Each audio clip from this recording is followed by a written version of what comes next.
So starting on 31 here,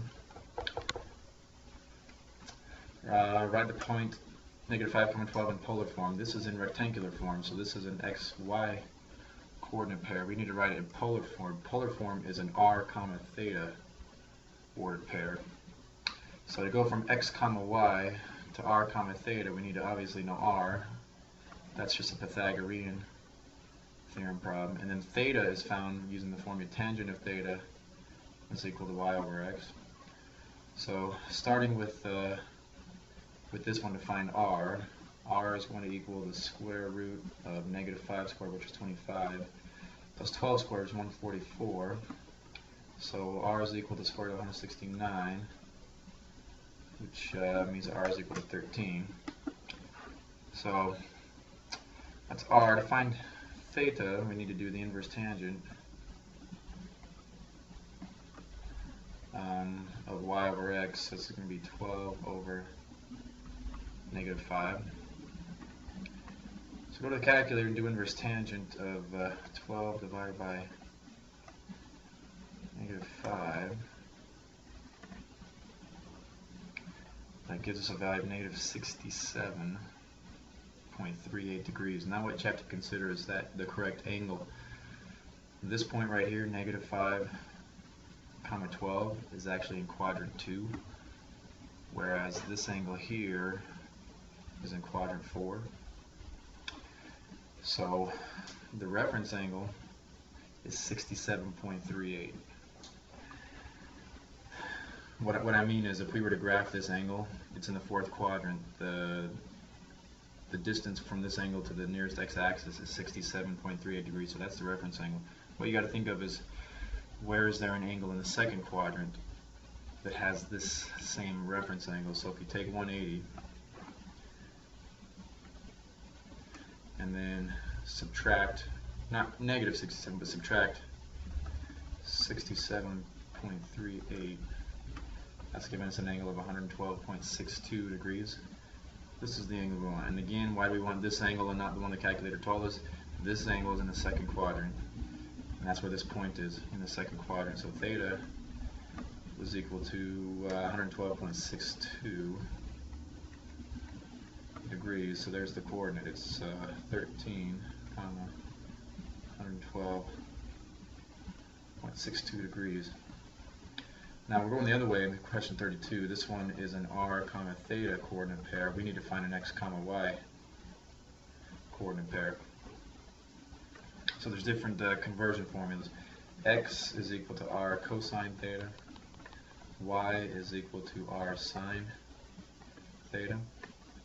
So x is going to equal 3 times the cosine of 60. Y is going to equal 3 times the sine of 60. Now, cosine of 60 degrees is 1/2. So this is 3 times 1/2, which is 3/2. Sine of 60 we need to be careful with. I'm imagining they're going to want an exact answer here. The problem with sine of 60 is 0.866. You're not going to be allowed to use your unit circle, but special triangles will help here. If you draw the 30, 60, 90 triangle, this is 1, 2, square root of 3. So you can see that the sine of 60 is the square root of 3 over 2. So this is 3 times square root of 3 over 2, which is 3 root 3 over 2. So that's the coordinate pair. X is 3/2. This is 3 root 3 over 2.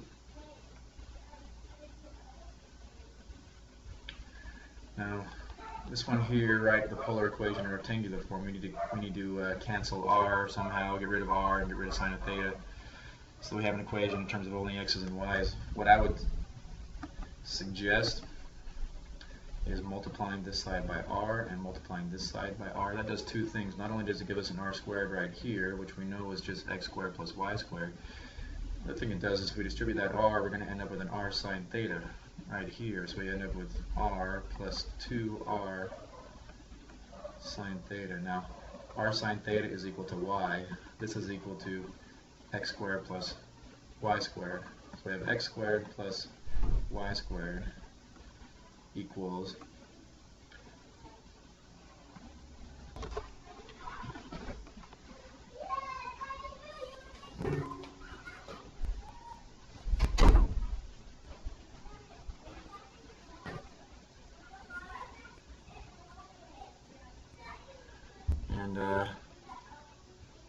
right here, if r squared is equal to x squared plus y squared, then r is equal to the square root of x squared plus y squared plus 2, and then r sine theta can be replaced with y.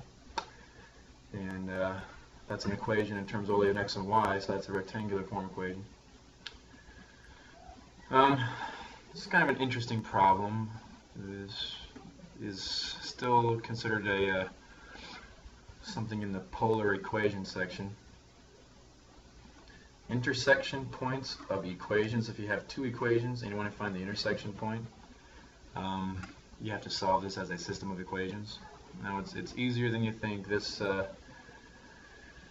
if r equals 3 in this equation, that means it also equals 3 right here for this r. So if you make a substitution, 3 equals 3 minus 2 sine theta. Now you have to keep in mind what we're solving for. An intersection point of polar equations is going to be a point of the form r comma theta. So we need to find r and theta. Well, we already know r equals 3, so we know that half of our answer is 3 comma something. We have to figure out what the theta is. So if we solve this equation for theta, we're going to get intersections. So if we, that's a minus sign, not a divide, or multiply. So if we solve this here, subtract 3 on both sides, we're going to get 0 equals negative 2 sine theta. And then if we divide by negative 2 on both sides, we're going to get 0 equals sine theta. So if we do inverse sine on both sides, we're going to have theta is equal to the inverse sine of 0. Now, you have to keep in mind, if we were just to use the calculator to find inverse sine of 0, it's only going to give one answer, 0. You also have to think, now just imagine a unit circle here. We have a point here where y is equal to 0, but we also have a point here where y is equal to 0. So at pi radians and also at 0 radians, so we get two values of theta. So 3 comma 0 or 3 comma pi would be two intersection points of these polar curves. 35, the pair of parametric equations, sketch the curve, find the rectangular form of the equation. So the way I recommended this to be done was to have 3 columns. This is the x column, which is 6t minus 4. This is the y column, which is 3t. And it says t has to be greater than or equal to 0, so that would be a good starting point, 0. If t is 0, we get a negative 4 here, we get a 0 here. If t is 1, this is going to give us a 2, that's going to give us a 3. If t is equal to 2, here we're going to have 6 times 2 is 12, that's 8, comma 6. Just get a few more points here to be a little more accurate. 6 times 3 is 18, minus that's 14. 3 times 3 is going to be 9. So as t increases, both of these values are also just going to keep increasing. So plotting these points on a graph, negative 4 comma 0 is right here, 2 comma 3, 8 comma 6,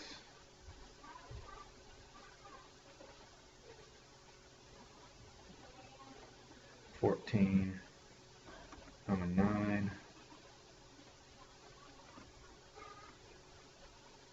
So I have this kind of a thing happening here. So now it asks to find the rectangular form of the equations. If you look in your notes, this was section 8.4, I believe.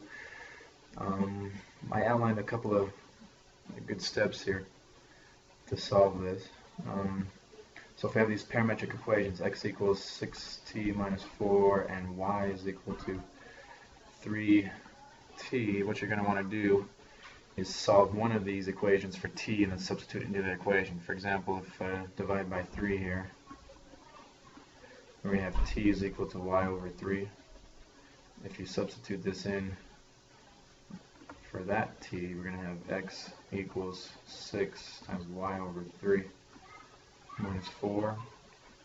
So x equals 2y minus 4. So this is a rectangular form. It's in terms of x and y, and I probably didn't graph this too well. If just considering these are all increasing by 6, these are all increasing by 3, they're both increasing at the same rate, so this graph ought to be a little more linear, starting here, heading out straight. Because considering this equation here, this is a linear equation, so the graph here ought to be more linear. But anyway, that's section 8.4, I believe. It's in chapter 8 somewhere about parametric equations. So that should be it.